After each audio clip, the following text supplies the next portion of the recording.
이제 설교 말씀을 전하겠습니다. 오늘 말씀은 고린도후서 강의 14번째 시간, 예수의 죽음을 짊어져야 예수의 생명이 나타납니다. 가벼운 말 아니죠.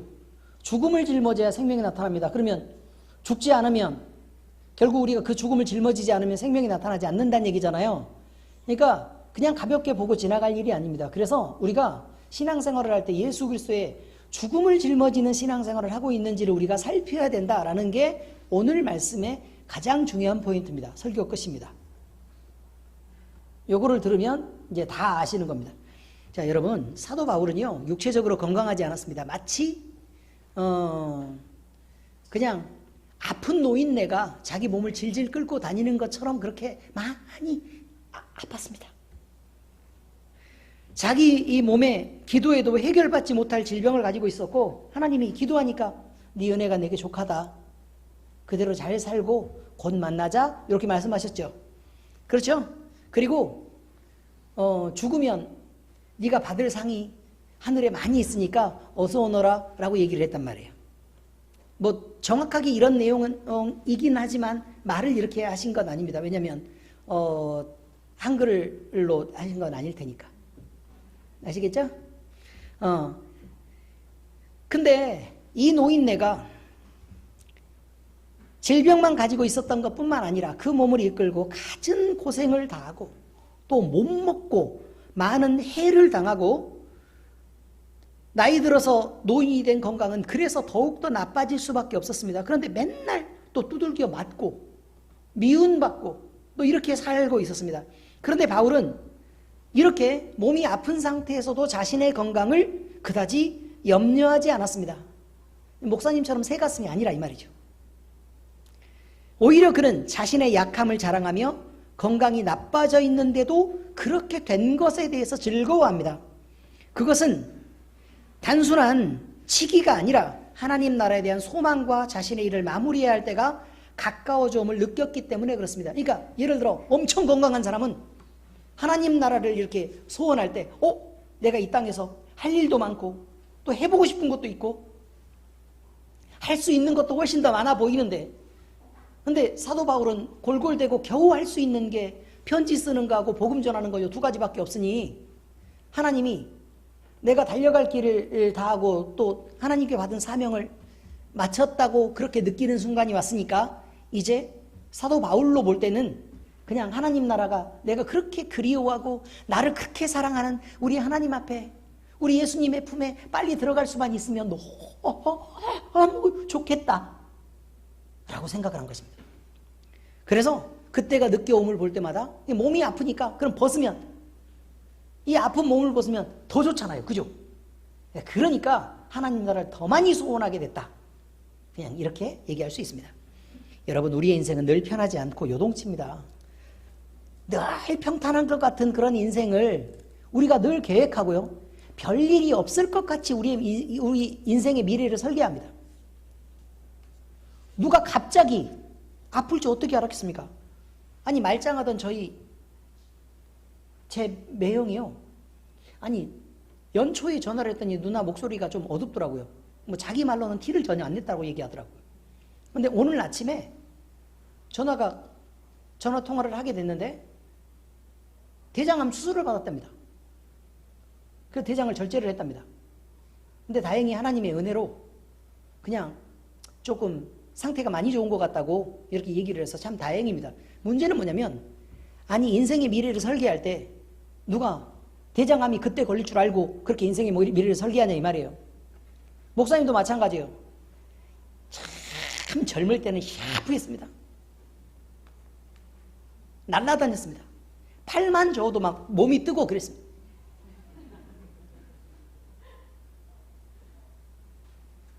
너무 어렸을 때는 비 오는 날 우산도 못 쓰고 가게 했습니다.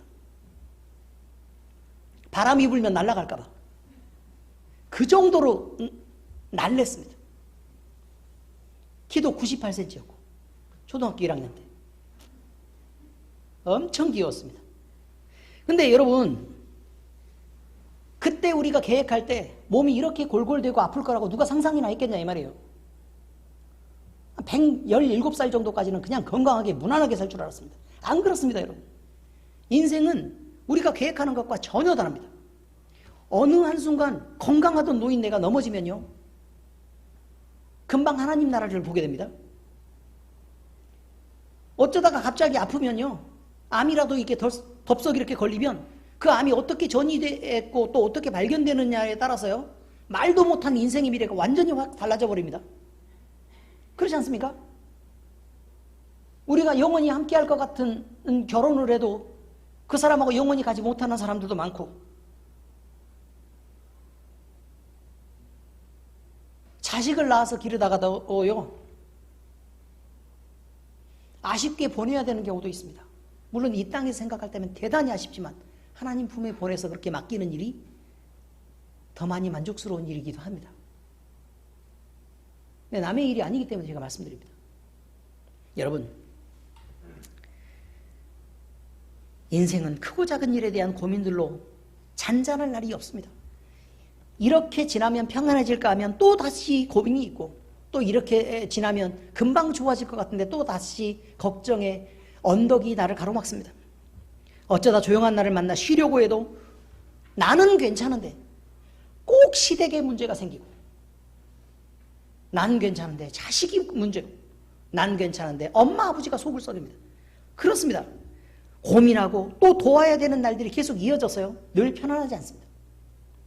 이것은 구원받은 그리스도인이 되어도 마찬가지며, 오히려 영적으로 더 많이 알면 알수록 이제는 영적 싸움을 싸우면서 영적인 일까지 준비를 해야 되니까 더 힘들게 참고 버티고 더 많은 훈련을 해야 되는 일들이 점점 더 많아집니다. 오늘 말씀을 통해 사도 바울은 우리의 이런 삶에 대하여 어떻게 설명하는지를 한번 살펴보려고 합니다. 말씀은 이렇게 되어 있습니다. 우리가 사방으로 우겨싸임을 당했다. 그런데 쌓이지 않더라. 답답한 일을 당했다. 그런데 낙심하지 않게 되더라. 박해를 받았다. 그런데 버림받지 아니하더라. 거꾸로뜨림을 당했다. 근데 망할 때까지 그냥 두시지는 않더라. 이렇게 우리가 항상 예수 그리스도가 죽은 것처럼 우리도 맨날 죽음에 넘겨지고, 그 죽음을 예수 그리스도 때문에 우리가 우리 몸에 짊어지고 살아야만 하는데, 그렇게 짊어지고 살아야만 우리에게 예수의 생명이 나타나게 하려고 하나님이 그렇게 우리를 그런 곳에 두셨다라고 말하고 있습니다.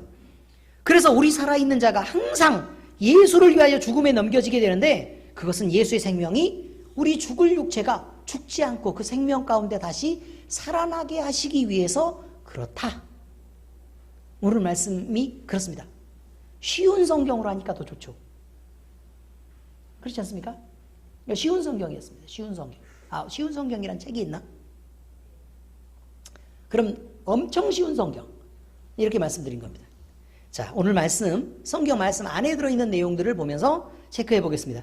그리스도인이 첫 번째요, 그리스도인이 받는 복은 세상에서의 무병장수, 만사형통만을 의미하는 것이 아닙니다. 우리가 복이라고 얘기를 하면 늘 그것을 생각하기 쉽죠. 무병장수, 만사형통. 그래서 돈도 많이 벌고 자식도 잘 되고. 의미를 아시겠습니까? 자, 그런데 바울이 가진 복에 대해서요, 우리 오늘 본문을 말하기 전에 그 전주, 이제 저번 주에 바울이 가진 보배에 대한 얘기를 했습니다. 그런데 그 보배가 무엇이었느냐? 예수 그리스도의 얼굴에 있는 하나님의 영광을 아는 빛, 이것을 보배라고 표현합니다. 뭐라고 얘기했다고요? 예수 그리스도의 얼굴에 있는 하나님의 영광을 아는 빛, 이것입니다. 자, 바울은 이 보배를 질그릇에 가졌고, 이 보배 때문에 그것을 담은 질그릇까지 너무너무 존귀한 대접을 받게 되는데, 그것은 알맹이 때문이지 질그릇 때문이 아니더라 라고 말했습니다. 그런데 예수님의 얼굴에 나타난 하나님의 영광을 아는 이 빛이 보배가 돼야 보배 아닙니까? 우리에게 그것이 보배가 되는 이유가 과연 무엇일까요? 그 이유는 인간의 육체를 가진 한계와 또 연약성을 가진 인간으로서는 감히 이 보배를 담을 수 없는데도 불구하고 무한한 능력과 무한한 크기를 가지신 하나님이라는 이 창조주라는 존재를 감히 담을 수 있었기 때문에 그렇다라고 말합니다. 그런데 이것은 인간의 완전함이나 능력으로부터 가능해진 일이 아닙니다. 다시 말해서 질그릇이 엄청 튼튼하거나 크기가 엄청 커서 그것을 담을 수 있다고 말한 것이 아니라 이 말입니다. 이것은 다분히 하나님의 양보와 사랑의 약속으로부터 시작되었고, 이것은 예수 그리스도의 희생이 있었기 때문에 가능해진 일이라고 말합니다. 무슨 뜻이냐면 질그릇에 보배를 담았는데 하나님이 여기 안에 그냥 양보하고 희생해서 담기기로 작정하시고 약속도 주시고 그냥 모든 것을 다 감내하시고 이곳으로 오셔서 담아지셨기 때문에 담긴 것이지, 우리가 능력으로 밖에 있는 하나님을 마음대로 이렇게 퍼 담아가지고 나는 이 보배를 가졌어 라고 얘기한 게 아니라 이 말이에요. 그래서 보배가 귀한 것이지 질그릇 귀한 게 아니라고 얘기합니다. 그러므로 질그릇 속에 보배를 담은 인간은 자기가 질그릇인 것을 알고 쉽게 깨지고 또 어디다 내놓아도 귀한 대접 못 받는다는 것을 좀 인정하고 겸손함이 있어야 된다라고 지금 성경에서 바울은 표현하고 있는 것입니다. 여러분이 거울을 볼 때는요, 거울을 볼 때는 내가 이 정도면 참 괜찮지라고 싶은 그런 때가 와요, 안 와요? 솔직히 말해요. 어떻습니까? 지금 고개를 끄덕이는 누구는 양심이 없는 겁니다. 여러분, 우리가 우리 자신의 모든 면을 다 돌아보면 참 내가 사랑을 받을 때 어떻게 나 같은 사람이 이렇게 사랑을 받을 수 있을까? 특히 우리 교회 교인들은 무엇을 생각해야 되냐면 나 같은 성격을 가진 사람이 어떻게 사랑을 받을 수 있을까를 늘 생각해야 합니다. 또 나 같은 말의 실수를 가진 사람이 어떻게 사랑받을 수 있을까를 늘 생각해야 합니다. 사랑은 당연한 게 아닙니다, 여러분. 누군가의 양보와 희생으로부터, 그리고 그것을 기뻐하기 때문에 여러분이 사랑을 받게 되는 것입니다. 인간이 육체적으로 꿈꾸는 것은 무병장수와 망사 형통이 맞습니다. 그래서 그것으로부터 부와 귀와 건강을 누리면서 살게 되는 것이 사람이 꿈꾸는 다 인지상정 아닙니까? 인간은 이것을 얻기 위해 죽음 같은 고생도 마다하지 않습니다. 그러니까 지금을 희생해서라도 내가 결국 나중에 그것을 얻어내고야 말겠다라고 그냥 달려가는 것입니다. 이것을 얻을 수만 있다면 수단과 방법 가리지 않고 무작정 덤벼듭니다. 돈이 눈앞에 보이는데 감옥에 갈 생각 안 하고 횡령하는 거 봤어요, 안 봤어요? 이렇듯 육체를 가진 인간은 그 소망은 이 세상에서 누릴 수 있는 것으로 채우려고 하는 것이 분명합니다. 그러니까 육체의 소망은 늘 그렇다 이 말이에요. 자, 그런데요, 하필 그런 생각을 갖고 있던 차에 먼저 교회에 다니고 있었던 어떤 사람들이 예수님을 믿으면 구원도 받는다 그러고 복과 풍요도 있다고 치유도 된다 그러고 마음의 평안도 얻는다고 그렇게 얘기를 합니다. 그리고요, 성경 구절을 딱 펼쳐서 보여주는데 너무 많은 부분에서 그것을 증언하고 있습니다. 수많은 믿음의 선진들이 하나님을 믿고 전쟁에서 이겼다는 얘기를 보여주는 거예요. 그리고 복을 받아서 막 망해도 더 큰 부자가 됐다는 걸 막 보여줍니다. 하나님이 돌보시니까 아니 사자 굴에 던져졌는데도 막 살아서 나오고 끓는 가마불에 던져졌는데도 풀무불 속에서도 지켜 보호하시는 은혜를 입었다. 막 이렇게 얘기하니까 그것이 당장 내게 일어나는 건 아니라도 대단히 혹 하는 건 사실이라 이 말입니다. 그래서 많은 사람들은 당장 복을 받기 위해서라도 또 마음의 평안을 얻기 위해서라도 당장 교회를 찾고 또 그렇다면 내가 믿음을 한번 가져봐야지 라고 생각하는 경우들이 많다 이 말입니다. 꼭 박진선 성도님만 그런 게 아니라 이 말입니다. 그렇죠? 여러분, 그런데 성경에서는요, 이런 승리와 성공에 관한 이야기만 있는 게 아닙니다. 사람들이 그늘을 감춘 것입니다. 여기서 여러 선지자와 사도 바울의 고백에서처럼 하나님의 뜻을 전하기 위해 고난을 받았던 또 죽임을 당해야 됐던 기사들도 있고요. 그런 선지자들이 있습니다. 예수 그리스도의 복음을 전하면서 수없이 맞고 헐벗고 굶주리며 위협을 받아야 됐던 기사들도 나옵니다. 사도 바울처럼. 그런데 이거 역시 성경은 복이고 영광이라고 말합니다. 아니 매 맞고 두들겨서 매 맞고 막 죽을 고비를 넘기고 미움받고 어디 쫓겨다니고 도망다니고 못 먹고 헐벗고 그랬는데 이것이 성경이 이렇게 복된 일이 어딨냐, 이렇게 영광스러운 일이 어딨냐라고 똑같이 표현하고 있는 것도 우리는 알아야 된다 이 말입니다. 여기서 우리가 갈등하지 않을 수 없습니다. 왜냐하면 목적이 다르기 때문입니다. 우리가 올 때는 반짝반짝한 걸 보고 왔는데 그렇지 않은 부분도 있다는 사실에 매우 갈등하지 않을 수가 없다 이 말이에요. 우리가 지금까지 알아왔던 축복은 전자의 것을 생각하고 기대했던 것이지 후자처럼 고생하던 것을 기억했던 건 아니기 때문에 그렇습니다.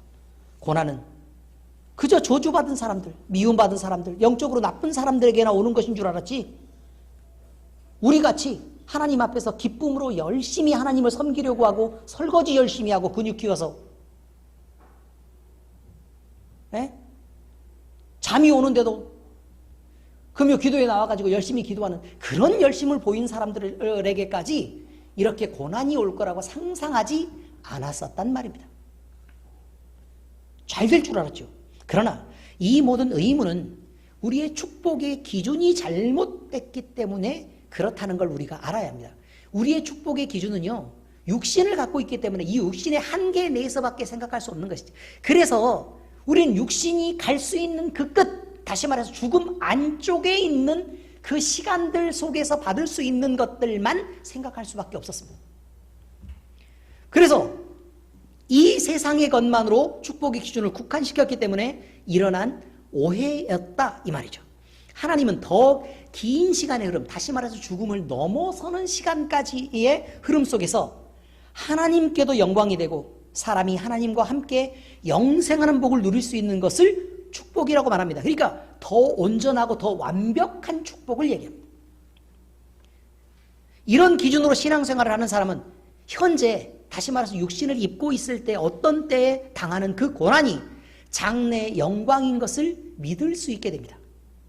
그 영광을 누리기 위해서요, 때로 고난이 와도 그것이 하나님을 기쁘시게 한 일이고 영혼에 유익이 되는 일이었으면 현재의 고난이 장래의 영광인 것을 믿게 되고 또 감사와 기쁨으로 그것을 받아들일 수도 있게 된 그런 때가 온단 말입니다. 하나님을 향한 소망으로 가득 찬 이런 신앙은 고난 중에도 기뻐하고 또 고난을 받고 있는데도 뭐 하나님께 맡긴 거니까 평안할 수 있고 또 하나님의 일하심에 대해서 이 고난을 어떻게 하나님이 이 고난을 넘어서 우리에게 복을 주시려고 하는 것인가라는 그런 기대감들도 갖게 되는데 그 안에서 고난 중에도 행복할 수 있는 신앙을 갖게 한다는 말입니다.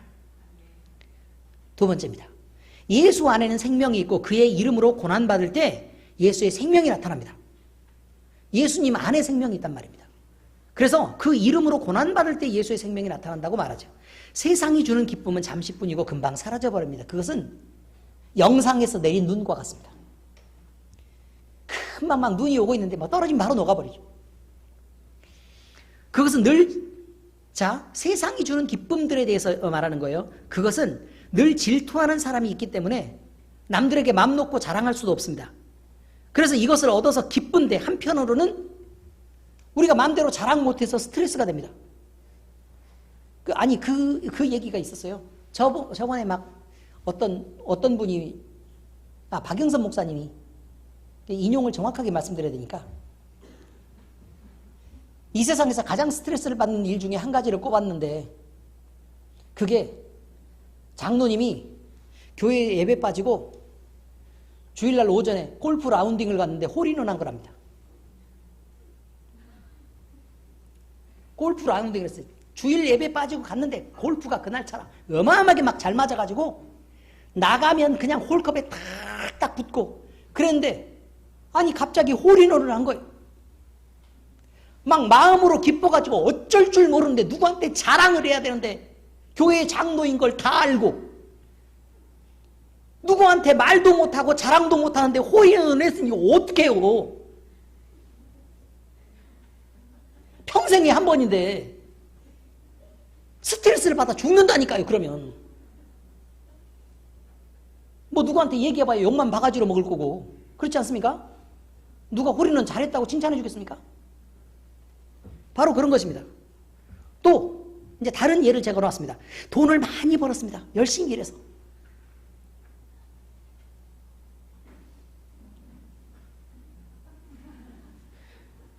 강남에요. 강북 아닙니다. 강남에 아주 넓고 좋은 집을 샀다고 가정 한번 해보기로 하십시다. 기분 좋죠? 네, 그렇습니다. 빚 없이요. 대출 없이 산 겁니다. 대출 없이. 가정이니까 뭐 얼마든지. 몇 평이 좋아요? 아, 60평이요? 72평짜리로? 그 정도로. 아니, 상상인데 꿈이 너무 작아가지고 청소 생각하는 것 같아요. 자, 그런데요. 이 사람은 자랑하고 싶어서 이제 마음에 불이 납니다. 평생에 강남 가본 것도 처음이고. 그렇죠. 구리하고 강북만 살아봤지 언제 강남을 가봤겠습니까? 사무실이나 강남에 있는 거지. 근데 거기를 이제 가가지고 딱 봤더니 아니 막 바닥도 하얀색 대리석으로 막 이렇게 깔려있고 장식 하나도 역시 강남처럼 그렇게 돼 있어서 마음에 막 흡족한 기쁨들이 막 있어서 가슴이 벌렁거려서 막 어쩔 줄 모르고 있는 그런 상황에 도대체 내가 아는 사람이 누가 있나를 소송을 하기 시작하는 것입니다. 그래서 친하게 지냈던 그리고 그다지 친하게 지내지 않았던 애들까지 모두 동원해서 연락할 수 있는 사람을 동원해서 고등학교 동창 20명에게 연락을 했습니다. 그게 허집사 친구들이 온 겁니다. 대충 이해가 됐습니까? 여기서 허집사는 그냥 이미의 누구 그냥 이렇게 얘기한 겁니다. 그런데요. 그동안 고생하며 이런 집을 사게 돼서 내 남편이 너무너무 고생하고 능력이 있어서 이렇게까지 소박하게 72평 정도를 마련하게 됐는데 뭐 그저 대출은 없었다라고 얘기를 합니다. 이해가 잘 되시죠? 없던 달러비까지 이렇게 다 해가지고 맛있는 음식을 준비해서 친구들과 같이 먹고 그날따라 간에도 안 맞는 아메리카노를 이렇게 쭉 아메리카노, 에스프레소 이런 것들을 준비해가지고 쭉 깔았습니다. 과자들도 막 이렇게 놓고 떡볶이집 하는 친구한테 떡볶이도 준비하고 이렇게 해서 다 이렇게 이쯤 되면 굉장히 호화스러운 것입니다. 그런데 여러분 이쯤에서 질문이 하나 있습니다. 여러분은 마음에 어떤 질투나 부러움 없이 순수한 마음으로 여러분이 허집사님 집에 만약에 갔다면 우리는 같은 교인이니까 마음껏 기뻐해 줄 수 있습니다. 문제는 고등학교 친구들 20명이 모두 다 기뻐하겠습니까? 우리 구 자경성도께서는 왜 갑자기 머리를 휘저어요? 정말 솔직한 친구죠. 그죠? 사람이 저렇게 순수해야 돼요. 그래야 하나님 앞에 이쁨 받죠. 여러분, 만약에 그럴 수 없다면 남의 불편한 마음을 뻔히 알면서도 굳이 초대해서 자랑하려고 하는 허집사의 마음은 어떤 마음일까요? 선한 의도입니까? 욕먹을 걸 알면서 초대하는 겁니다, 여러분. 그렇죠? 적당히 욕을 먹을 줄 알아요. 그 다음에 적당히 질투를 할 줄 알아요. 근데 질투를 하기 때문에 초대를 하는 것입니다. 누가 부러워하지도 않고 질투도 안 하는 거라면 굳이 피곤하게 초대해서 맛있는 전문가 떡볶이를 먹일 필요가 없다 이 말이에요. 그렇지 않습니까?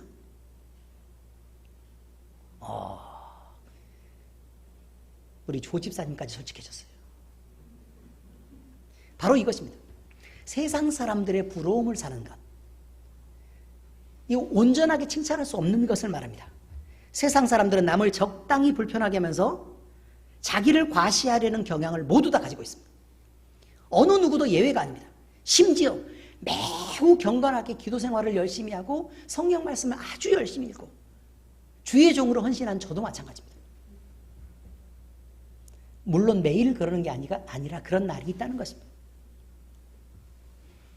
이것은 죄된 속성입니다. 우리는 겨우 강남의 비싼 아파트 정도만 소유한 그런 가난한 사람들이 아닙니다. 우리는 예수님을 믿어 영접하는 순간 하나님의 자녀로서 하나님의 재산과 권리에 대하여 상속권을 가지게 되었습니다. 자녀이기 때문입니다. 실제로 우리는 하나님의 자녀된 권세로 불법 점거한 악한 영에게 명령하여 하나님의 것을 되찾아올 수 있습니다. 왜냐하면 우리가 명령할 자격이 있기 때문에 그렇습니다. 이건 법으로도 사실 보장이 되어 있습니다. 아버지가요 재산을 엄청 많이 가지고 있습니다.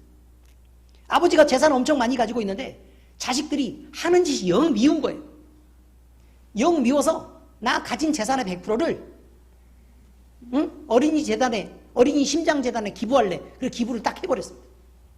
여러분 그거 다 기부할 권리가 있는 줄 아십니까? 자녀들이요, 제가 잘은 모르지만 우리 법인 대표 2명이나 있어가지고 내가 할 말이 좀 없는데 50%는 자녀가 찾아올 수 있습니다. 최 집사님, 그래요 안 그래요? 잘 모르신대요. 네이버 찾아보면 이제 초등학생들이 다 배워놓습니다.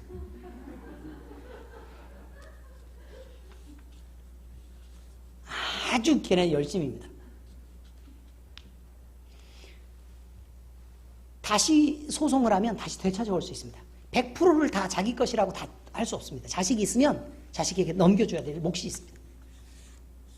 그런데 하나님이 잠깐, 물론 실수는 아니지만 실수로 우리 같은 사람을 하나님의 자녀로 삼았습니다. 하나님의 재산은 얼마가 될지 알 수가 없던데 어쨌든 우리끼리 50%를 나눠 가집니다. 하나님이 안 주려고 작정해도 50%는 우리 겁니다. 이해가 되셨습니까? 우리는 그걸 잊지 말아야 합니다. 하나님이 그렇게 하셨을 때 하나님의 소유를 우리가 상속받게 하시려고 했다라는 말이 성경에 한없이 나옵니다. 엄청 중요한 것입니다. 그걸 잊고 구질구질하게 막 강남 아파트, 사실 허집사는요 강남의 72평 아파트 더하기 하나님의 재산을 소유하고 있습니다. 장난 아닙니다. 박수. 어마어마하죠. 잘 보여야 합니다. 여러분, 이것이 하나님이 가지신 재산만 우리는 생각하는데 하나님의 권세와 능력 역시 우리가 사용할 수 있습니다. 그래서요, 전도하고 평안을 선포할 때 이것이 임하게 할 수 있습니다. 능력입니다. 아직 복음을 영접하지 못한 사람은 악한 영의 권세 아래서 지금 지배당하고 있습니다. 여기 보니까 감옥에 갇혀 있다라고 말합니다. 감옥에 갇혀 있는데 그들에게 자유를 주려고 하는 거다라고 본문에 얘기하고 있습니다. 감옥에 갇혀 있습니다. 예수 그리스도를 전하여 영접할 때 우리는 그 영혼을 차지해서 우리가 소유할 수 있게 됩니다. 그래서 억압해왔던 어둠의 영에게 예수 그리스도의 이름으로 명령하여 이놈의 새끼야 너 나가라 라고 얘기할 수 있다 이 말이에요. 이것이 축사의 능력입니다. 우리 그렇게 하고 있지 않습니까? 이것은 우리가 하나님의 자녀로서 그 이름에 권세를 사용할 자격이 있다는 것을 하나님이 보증하고 있는 것입니다. 그러므로 우리는 악한 영에게 선포할 수 있는 용기가 있어야 합니다. 자격이 있으면서도 구질구질하게 계속 눈치 보고 이렇게 말할까 말까 하면 될까? 안 되면 어떡해? 또 이렇게 계속 생각하고 있는 것들 때문에 붙잡고 있는 놈이 객기를 부리면서 용기를 내고 있는 것입니다. 사실 권세는 누구에게 있다고요? 우리에게 있습니다. 정확하게 얘기하면 우리가 아니고 여러분 각자인 나에게 있습니다. 그것을 포기하는 사람이 있고 그것을 찾아서 누리는 사람이 있는 것뿐입니다. 여러분이 포기하겠습니까? 절대 안 됩니다. 왜냐하면 여러분이 하지 않아서 죽어가는 사람이 생기기 때문에 그렇습니다.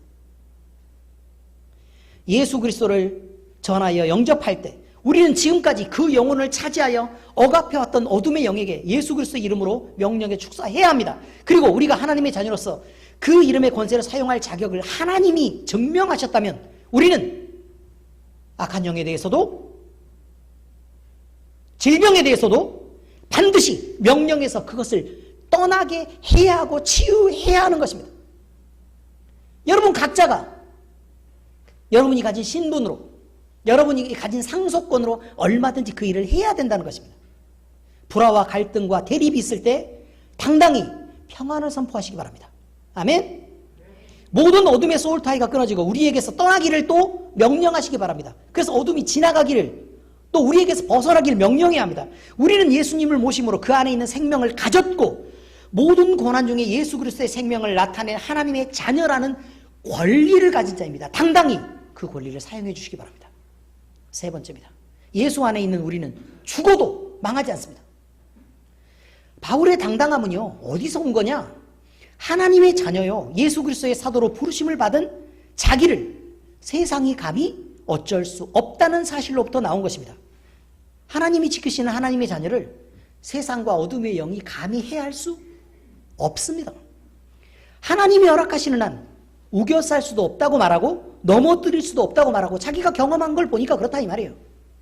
하나님의 허락이 없으면 시험조차 할 수도 없습니다. 넘어뜨리는 건 둘째 치고라도 누가 감히 하나님의 자녀를 거꾸로 뜨릴 수 있겠습니까? 바울은 이런 근거로 세상을 향하여 얼굴을 두고 당당히 말할 수 있었던 것입니다. 야, 너네 나라 어쩌지 못하잖아. 그래서 당당한 것입니다. 우리 역시 마찬가지입니다. 시험을 받으나 넘어지지 않습니다. 고난을 당해도 낙심하지 않습니다. 핍박을 받고 공격을 받아도 편들어 지키시는 분이 계십니다. 나는 네 편이다 아가 라고 얘기하시는 분이 계시다 이 말이에요. 뭐라고 얘기한다고요? 나는 네 편이다 아가 이렇게 얘기한다고요. 또 할머니인데 또 아가라 그랬다고 또 그런 건 아니죠. 하나님 나이 엄청 많아요. 세상에 살 때 잠시 우리가 예수 그리스도의 죽음을 우리 몸에 짊어지지만 그 이름 때문에 영원한 생명을 얻고 영생으로 살아갑니다. 우리의 사는 날 동안 십자가의 죽음을 짊어지고 살기 때문에 그래서 죽어서도 망할 수 없다는 것입니다. 그것이 보증이었습니다. 자, 이제 성경 말씀을 적용하겠습니다. 낙심하지 마십시오. 우리는 버려진 자가 아닙니다. 같이 읽겠습니다. 시작. 낙심하지 마십시오. 우리는 버려진 자가 아닙니다.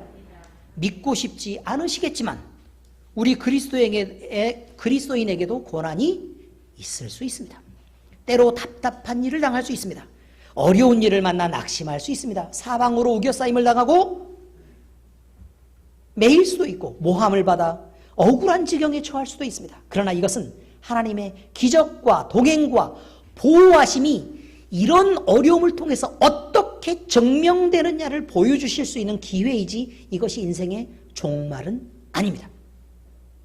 요단강이 앞을 때려 막았던 걸 기억하시죠? 왜 막았습니까?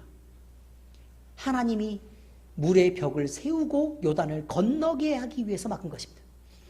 홍해바다가 앞을 막았습니다. 왜 막았습니까? 이스라엘 백성을 어떻게 구원하시는지 보라고 막았습니다. 광야 속에 버려졌습니다.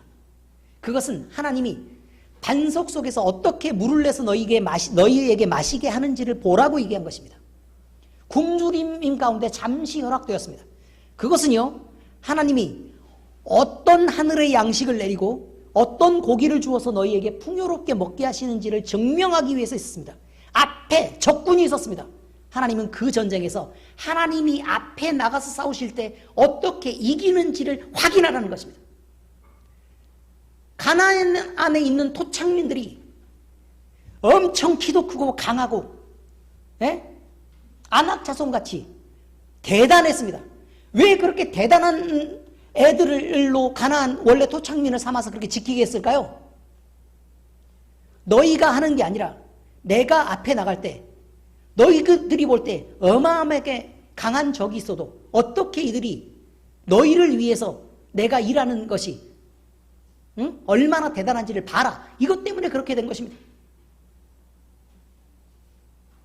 다윗 앞에 골리앗이 있었습니다. 왜 하필 골리앗이 그때 태어나서 어린 다윗에게 쪽팔리게 그렇게 돌에 맞아 죽을까요? 전쟁 한번 제대로 해보도 못하고. 그렇지 않습니까? 왜 그랬다고요? 만군의 여호와의 이름으로 나갈 때 그게 얼마나 보잘것없는 존재인가를 알게 하기 위해서 그렇습니다. 사람이란 바로 이것입니다. 그래도 인생의 종말입니까? 절대로 아닙니다. 하나님을 증명할 기회입니다. 그러므로 우리는 마음을 무너뜨리고 낙담하며 무너질 것이 아닙니다.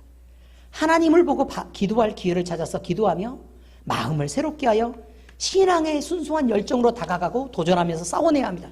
우리가 선을 행하며 낙심하지 않으면 하나님의 때가 되면 우리를 회복시키시고 반드시 슬픔이 변하여 기쁨이 되게 하시고 재 대신 화관을 씌워 기쁨으로 기름 바르시고 근심 대신 찬송의 옷을 입으시는 것이 이분이 하나님이십니다. 우리에게는 이미 얻어진 승리가 있습니다. 하나님이 우리를 사랑하는 그 사랑이 계속되는 한 우리는 결코 버려진 자가 아니라는 것입니다. 두 번째, 우리가 예수 그리스도를 위해 할 일이 있습니다. 그의 이름의 영광을 위해 사는 것입니다. 자, 읽어보겠습니다. 시작. 우리도 예수 그리스도를 위해 할 일이 있습니다. 그의 이름의 영광을 위해 사는 것입니다. 그러므로 우리는 주님을 위해 일을 해야 합니다. 이제부터라도 예수님의 이름의 영광을 위해 살아야 합니다. 세상 일이 복잡해지는 것은요, 나를 내세우기 때문에 그렇습니다. 계산이 복잡해요.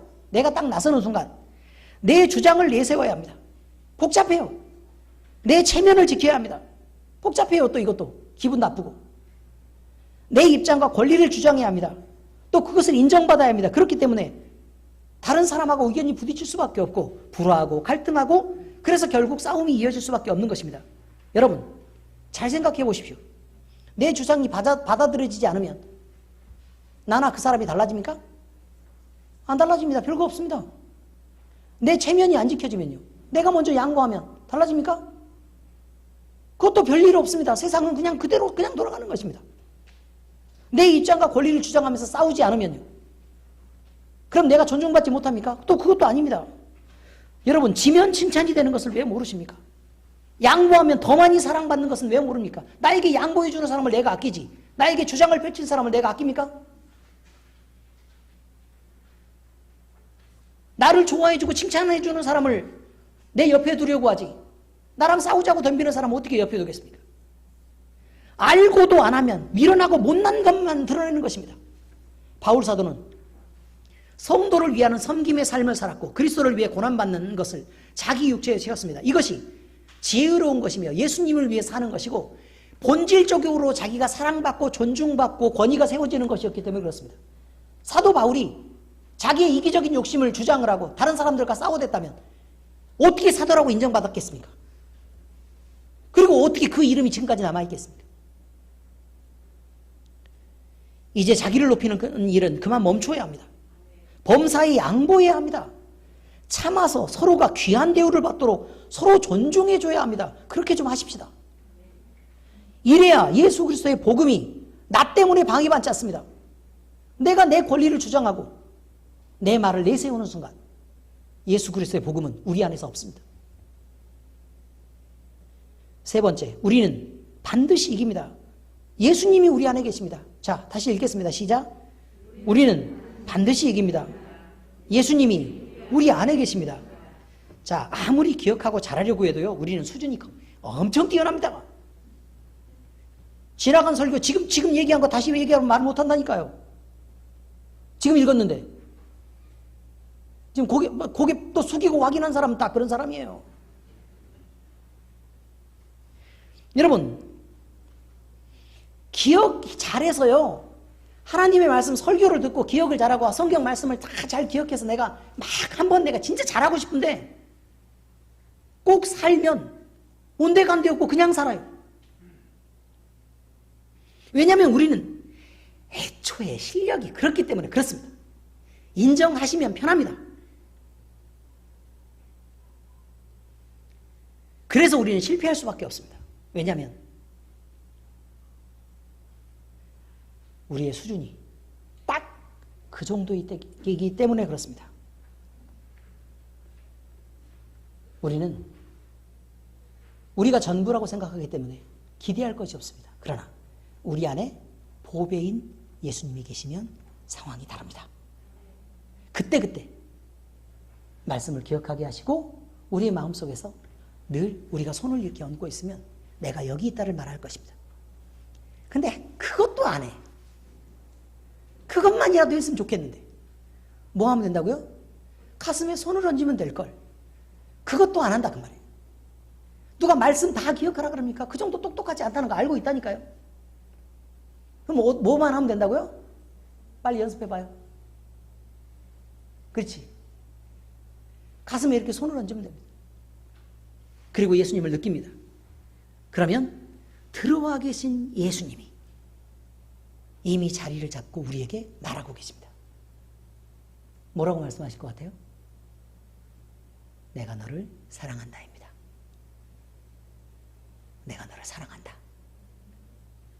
내가 너를 얼마나 사랑하는지 알지? 내가 너를 사랑한다. 괜찮다. 가.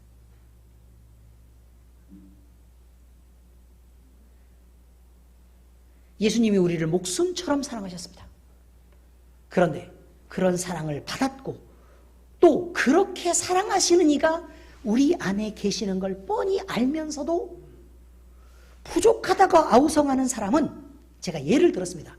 이마트 바닥에 앉아서 땡깡 부리며 고집 피우는 어린아이와 다를 바가 없습니다. 정말 속 뒤집어지고 속된 표현으로 환장할 일입니다. 많은 사람들은 쳐다보지, 애는 땡깡 부리고 발을 동동 구리면서 큰 소리로 울지. 민주노총 저리 가라요. 정말 고객의 권리를 위해서 상대방의 입장을 고려하지 않습니다. 사랑하면 어련히 알아서 필요한 걸 채워주겠습니까? 여러분? 그래요, 안 그래요? 어른이 알아서, 물론 엄마가 돈을 아끼기도 하겠죠. 근데 꼭 필요하다면 반드시 채울 거 아닙니까? 문제는 자기가 원하는 것을 얻겠다고 울며 불며 고집을 피우며 양보를 해주지를 않으니까 말이 안 통하는 것입니다. 결국 조용히 끌고 나갑니다. 그 이후로 남는 것은 매밖에 없습니다. 왜 아멘 안 하십니까? 여러분은 여러분의 애들을 생각하고 얘기하겠지만 저는 여러분들 얘기를 하고 있는 것입니다. 아멘? 믿음을 가지십시오. 세상적인 기준으로 하나님의 지혜를 비난하지 마십시오. 사랑이 기초된 양보와 섬김은 결코 여러분이 판단하는 것처럼 약한 무기가 아닙니다. 어마어마하게 강력합니다. 양보하고 섬기면, 그리고 사랑하면 이깁니다. 기도하겠습니다. 우리의 사랑과 승리가 되시는 하나님 아버지, 우리에게 주의 사랑의 깊이와 넓이와 또 그 높이와 그런 간절함이 얼마인지를 가르치시고 우리가 그 사랑으로 만족하는 삶을 살아가게 하시옵소서. 살아계신 우리 주 예수님 이름으로 기도합니다. 아멘.